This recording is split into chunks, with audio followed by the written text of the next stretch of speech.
સુરતીઓની ઓળખ એવો જરી ઉદ્યોગ હાલ સંકટમાં છે. મૂળ સુરતીઓ સંકળાયેલા છે એવા જરી ઉદ્યોગના અસ્તિત્વ સામે પ્રશ્નાર્થ ઉભો થયો છે. જરી ઉદ્યોગમાં કાચા માલ ગણાતા ચાંદી તાંબાના ભાવમાં વધઘટથી વેપાર ઠપ થયો છે. ચાંદી તાંબાના ભાવમાં સતત વધઘટ થતા 70% વેપાર બંધ થયો છે. ભાવની વધઘટ થતા ઉત્પાદન અને સપ્લાય બંને પ્રભાવિત થઈ રહ્યા છે. જરી ઉદ્યોગનો વેપાર મુખ્યત્વે સાઉથ દિલ્હી, બનારસ, લખનઉ જેવા શહેરો સાથે થાય છે. કાચા માલના ભાવની વધઘટના કારણે વેપારીઓ ઉત્પાદન અને સપ્લાયના ભાવ નક્કી કરવા માટે મૂંઝવણમાં મુકાયા છે. ચાંદી અને તાંબામાં રોજ ભાવ બદલાતા ઉત્પાદન ખર્ચ નક્કી કરવામાં મુશ્કેલીઓ થઈ રહી છે.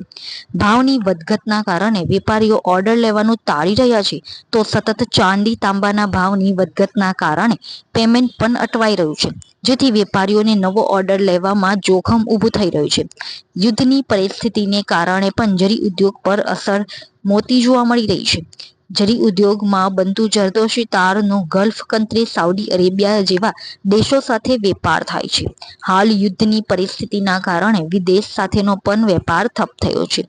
સુરતમાં જરી ઉદ્યોગ 70% બંધ થયો છે. હાલ વેપારીઓ માંડ 30% ઉત્પાદન કરી કારીગરોને રોજીરોટી આપી રહ્યા છે. ચાંદી તાંબાના સતત ભાવ બદલાતા ઉત્પાદન ખર્ચ અસ્થિર થતા પેમેન્ટ સાયકલને મોટો પડકાર ઊભો થયો છે. ઉત્પાદન ખર્ચ નક્કી કરવો મુશ્કેલ થઈ રહ્યો છે, જેના કારણે બહારના બજારોમાં માંગ ઘટી રહી છે. કાચા માલનો ભાવ સ્થિર ન થશે તો આગામી સમયમાં નાના વેપારીઓ સંકટમાં મુકાશે. અસલ સુરતીઓનું ઓળખ બનીને જરી ઉદ્યોગ હાલ ત્યારે મંદીના માહોલમાંથી પસાર થઈ રહ્યો હોય તેવું લાગી રહ્યું છે. જે પ્રકારે જે ચાંદી તેમજ તાંબાના ભાવમાં જે સતત વધઘટ થઈ રહી છે, જેના કારણે જરી ઉદ્યોગને તેની અસર જોવા મળી રહી છે. જે પ્રકારે જે જરી ઉદ્યોગ જે છે તે સાઉથ દિલ્હી તેમજ બનારસ ખાતે જે 70% જેટલો ઠપ થઈ ગયો હોય તેવું લાગી રહ્યું છે, જેના કારણે એકમો બંધ કરવાની પણ નોબત આવી છે. આપણી સાથે જરી ઉદ્યોગના ઉદ્યોગકારો જોડાયેલા છે, તેમની વાતથી જાણીએ કે તેઓ આ બાબતે શું કહે છે. જરીવાલા, પ્રેસિડેન્ટ ધી સુરત જરી મેન્યુફેક્ચર એસોસિએશન. જે પ્રકારે જરી ઉદ્યોગમાં હાલ અત્યારે મંદીનો માહોલ જોવા મળી રહ્યો છે, જે ભાવમાં વધઘટના કારણે કઈ રીતે અસર જોવા મળી છે? હાલમાં આંતરરાષ્ટ્રીય બજારમાં જરીમાં વપરાતા કાચા માલ જેવા કે સોનું, ચાંદી, તાંબુ, જર્મન જેવી જે 4 બેઝ મેટલો છે તેના ભાવમાં અકલ્પનીય કે તમે કલ્પી નહીં શકો તેવી વધઘટ થઈ રહી છે. દિવસમાં 25-30 હજારનો વધઘટ થાય તો સ્વાભાવિક એની કોસ્ટિંગ કરવામાં અમને ઘણી મુશ્કેલીઓ થાય છે, અને એના કારણે બહારના વેપારીઓ સાથે પણ અમારા સંઘર્ષમાં ઉતરવું પડે છે. બજાર સતત ઘટવટ થતું હોવાથી જે બહારના અમારા વપરાશકર્તા છે તેઓને એવી એક ડર બેસી ગયો છે કે હજુ પણ ભાવ ઘટશે, અને એ લોકો અત્યારે લિમિટેડ જરૂરિયાત પૂરતો જ માલ ખરીદી કરે છે, અને તેની સીધી અસર અમારા ઉત્પાદન પર પડી છે, અને અમને ઉત્પાદન કાપ કરવાની ફરજ પડી છે. હાલમાં અત્યારે જરીનું ઉત્પાદન લગભગ 60-70% જેટલું ડાઉન કરવાની નોબત આવી ગઈ છે. જે જરી ઉદ્યોગ જે છે તે કયા રાજ્યો સાથે જોડાયેલો છે અને ત્યાંથી કઈ રીતે અસર જોવા મળી છે? મોટે ભાગે જરીનો ઉદ્યોગ દક્ષિણના રાજ્યો સાથે જોડાયેલો છે. નોર્થમાં જઈએ તો બનારસ છે, પશ્ચિમ બંગાળમાં કલકત્તા છે, અને આ ઉત્તર પ્રદેશમાં ફરુખાબાદ, દિલ્હી, બરેલી, લખનઉ આ તમામ સેન્ટરો પર જરીનો વપરાશ થાય છે. જે પ્રકારે હાલ જ અત્યારે ભાવ વધઘટ થઈ રહેલા છે, તો એના કારણે કારીગર વર્ગ પર કેવી અસર છે?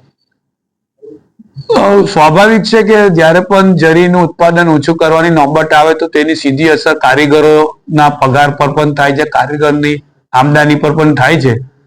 પણ જરીના ઉદ્યોગકારોએ પણ એક ચોક્કસ નક્કી કરેલું છે કે ભાઈ અમારા જે કોઈ કારીગર છે, વર્ષોથી અમારી સાથે જે જોડાયેલા છે, તેઓને પણ એની ગુજરાન ચલાવવા પૂરતું કામ આપીને આ જે કઈ મંદી છે, અને આ વિશ્વની મંદી છે, એટલે જરી ઉદ્યોગ સાથે ઘણી બધી ઇન્ડસ્ટ્રી સુરતની પણ મંદીમાંથી પસાર થઈ છે. તો તેવા સમયે અમને અમારી જે માનવતાની દ્રષ્ટિએ અમે કારીગરનું પણ વિચારીને એને ગુજરાન ચલાવવા જેટલું કામ અત્યારે અમે આપી રહ્યા છીએ. જનરલ ટી ચપડિયા, સુરત જરી goods producer cooperative society limited director.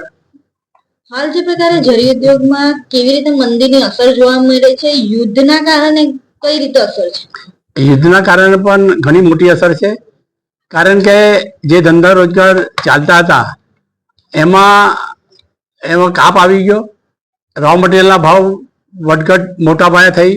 એમાં જે ધંધા રોજગારમાં વધારે મટીરિયલ જે વપરાય, ધારો કે જરી જરદોશી વર્ક ચાલતું હતું, એમાં કોપરનું વર્ક વધારે હોય એટલે તાંબાના ભાવમાં બી જે વધઘટને કારણે એ જરી જરદોશીનો ઉદ્યોગ બી મૃતપાય અવસ્થામાં પહોંચી ગયો.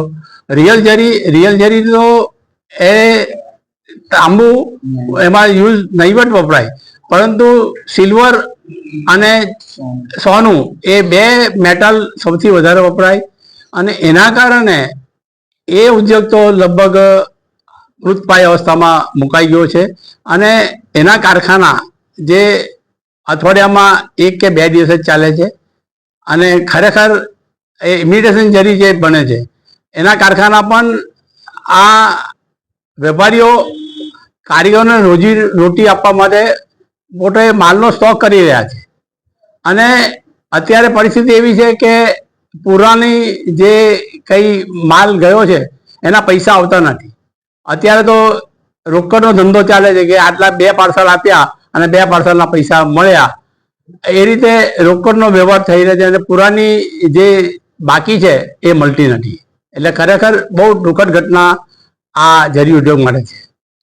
જે પ્રકારે આપણે ઉદ્યોગકારો સાથે વાત કરી, તેઓએ જણાવ્યું છે કે હાલ યુદ્ધની પરિસ્થિતિ તો છે જ, પરંતુ સાથે જે સતત જે ચાંદી તેમજ તાંબાનો જે ભાવમાં વધઘટ થઈ રહી છે, જેના કારણે જે ઉત્પાદન અને જે સપ્લાય છે તેને ખૂબ જ મોટી અસર જોવા મળી રહી છે. જે ભાવની વધઘટના કારણે હાલ અત્યારે જે વેપારીઓ છે તે ચિંતામાં મુકાયા છે, કારણ કે ભાવની સતત વધઘટના કારણે ઉત્પાદન અને સપ્લાય બંને પર તેની અસર જોવા મળી રહી છે. તો બીજી તરફ જે પ્રકારે હાલ જે સાઉથ બનારસ તેમજ દિલ્હીમાં 70% જેટલો વેપાર અત્યારે ઠપ થઈ ગયો છે, જેથી અહીં સુરતમાં જરી ઉદ્યોગના એકમોને બંધ કરવાની નોબત આવી રહી છે. કેમેરા પર્સન સાથે રશ્મિ રાણા, રફતાર.